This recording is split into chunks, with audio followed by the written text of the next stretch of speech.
Hello, folks. This is William Bailey. Uh, Welcome to my channel, Bill's Historical West. And today we're at Coffee Station Trading Post at the Museum of the Great Plains in Lawton, Oklahoma.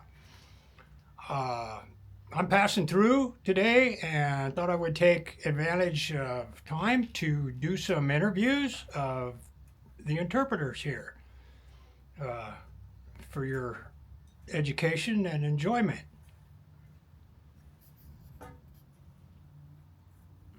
Today we'll be talking with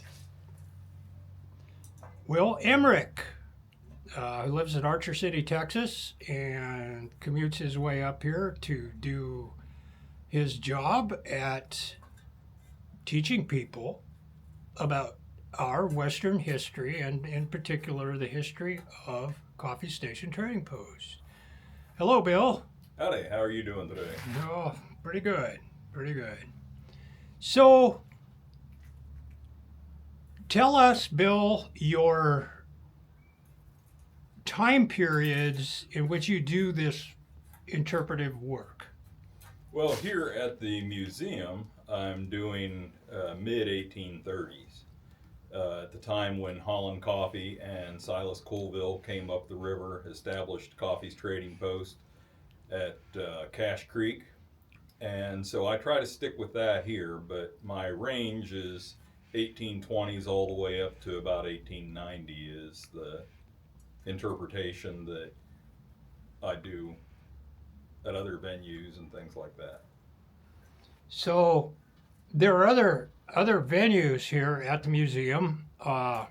There's a railroad depot, and there's a schoolhouse.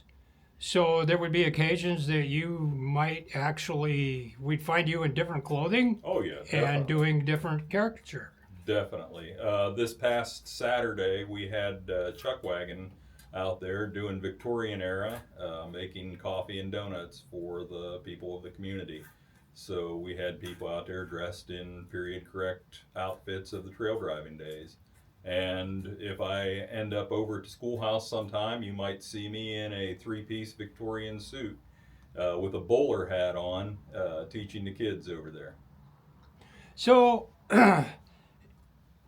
what and how long have you been working historical events, disseminating history to people?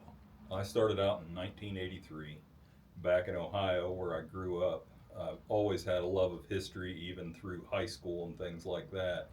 Um, I had some friends that got involved in a program called the Frontiersman Camping Fraternity with the Assemblies of God Church, and I saw them getting their buckskins put together, shooting their muzzle loaders, and it really piqued my interest. And I attended my first living history event at Burton's, trying to think of what it was called, Historic Village in Burton, Ohio, back in 1983, and everybody called me Bill the Kid. And now here I am, 43 years later, Bill the old guy. Well, there's no doubt that you have a deep love and interest in history. Uh, some of us suffer Yeah, that. not sure if it's a blessing or a curse Yeah, sometimes. you're born 100 years too late, or 200 years. Uh, yeah, it's a thing I call history head. I think you're born with it. I I, think so too. I like to explain that my extreme interest in history, even through this series of interviews and things that I'm doing for my channel, is all driven by a love of history Hmm. and interest in it. But I like to joke that I met Kit Carson in the bookmobile, and have been enthralled with Rocky Mountain fur traders and mountain men ever since. It's completely shaped my life, uh, my careers, everything like that. Uh, I had not much interest in horses and things like that until I got into living history. But as soon as I started getting into it and delving in deeper and deeper, it wasn't enough to just come in on foot to a rendezvous.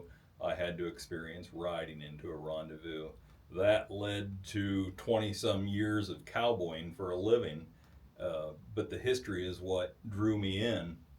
And now that I've gotten a little older and I don't cowboy anymore, I've come back around full circle to where now I'm using living history as my way of income here at the museum. So, What would you, how would you explain your philosophy towards working with the public and disseminating historical information? the view that the public has of history most of the time is shaped by television, Hollywood, uh, what little bit that they get from school. And what I try to do is get past all of that and present how things actually were during the time period that I'm representing. Uh, all the way from the clothing to the attitude to maybe even the economic background behind why they were doing what they were doing, as in the case of buffalo hunting. It is, to me, important that true history gets passed along to the next generation because, as I said, I'm getting older. I'm not going to be doing this forever. Somebody else has got to pick up that baton and run with it, and they need to have the right information to do so. So you would agree then that working as an interpreter in any given time period or venue is a big part of your job, my job, is refuting what people already have in their mind when they come to visit you. Oh, definitely. Most people's interpretation of the 1830s comes from Jeremiah Johnson or the Mountain Men. Great movies, great entertainment, but not very historically accurate. So we try to dispel some of those myths that they came in with and show them what life was actually like back then. There's not a lot of glamour to it. There's a lot more sweat and trial and tribulation than there was anything else. So then a direction towards interpretation is not towards being a well known or a famous person, but an everyday person. Yes, the common everyday man that had a particular job, in this case, working at a trading post, and we try to show them what day-to-day life might have been like for them there. Not the hair-raising stories that we get that passed down through history, which those things are great, but that wasn't the norm. They're remembered in history because they were extraordinary things. The everyday things most people never hear of. Yeah, and it's important that that gets displayed because would you find that when you go in the field with your horses, when you go on a 4 or 5 day cross country ride, even in a modern world, that most of the situations, most of living off your saddle is uncomfortable? Oh, definitely. Yeah, yeah. You learn to do without more than worrying about comfort and things like that. Uh, where am I going to get my water at next? What are we going to eat tonight? You know, are we going to have jerky and hardtack, or are we going to have hardtack and jerky? Uh, is my horse's shoe coming loose? Do I have enough graze for the animals? All those things have to be thought out. How am I going to secure my animals during the night? I want to make sure that they're there the next day. Is the animal conditioned? Am I conditioned? There are a million different things that go into a trip like that that people that just go out for a day trip for an hour or two riding, they don't have to think about. But when you're out there actually living it for several days in a row, you have to take everything into account. You have to keep constant alert. You keep one eye and one ear open at night, listening for your animals. If you hear one get tangled up in a rope or something like that, or you hear them running off, you need to be able to get out there and take care of them. You sleep in your moccasins, ready to go.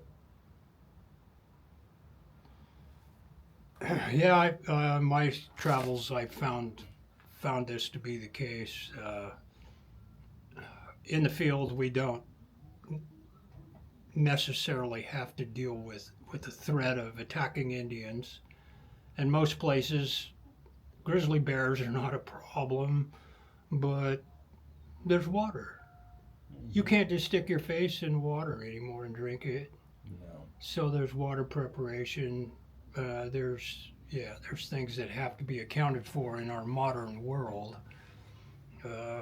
Would you find that trying to do like a historical trail or a trip, that in a modern world that it is very difficult to navigate through country because of modern intrusions? In some ways, it depends on where you're at, but you always have to take into account that you are not in a huge wilderness where you're not going to run into anybody for months or days or weeks or anything like that, that you're going to meet people on the trail that maybe don't understand what you're doing. So when you're out there, you're an ambassador no matter what you're doing, and you have to follow the modern rules and things like that. We don't want to give people a bad idea of what we do when we're out there. We take care of the land. We help people out on the trail if we need to. And, it's just common courtesy out there. But the biggest problems that you run into were like what we were talking about is, keeping enough water, keeping your stock fed and things like that, people that are just riding out from a campsite, a fixed site, they don't have to worry about that. They have plenty of hay in their trailer and stuff like that.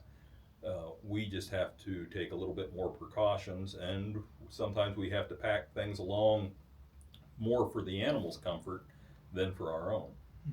So at times here at the facility where you work, you will bring your animals from home and actually be able to demonstrate to people how things were carried. Yes, I will do packing demonstrations. I try to show basic hitches like the basket hitch, the barrel hitch, a packing with panniers and a top pack, things like that. Just to give an idea, it was a 280-mile trip as the crow flies from the original coffee station back to Fort Smith. Everything was brought in on the back of a horse or a mule. Those loads had to be balanced. They had to take care of their animals on the trail. And they had to use various hitches depending on what they had. If they were bringing crates or barrels or something like that out, the hitch is different than bringing out blankets and small items, things like that for trade goods. Boxes and things like that require barrel hitches and basket hitches, whereas some of the other ones require other types of hitches to keep them secured on the animal. And that's what it's all about, is getting your load from point A to point B. And I think that's great for demonstration because it also illustrates to people that in those times, this is how commodities were transported. I'm a mule man, and I've, through research, discovered and come to fully understand the west of America was built and carried on the backs of mules. So definitely a versatile animal. Mule was versatile and a super transporter.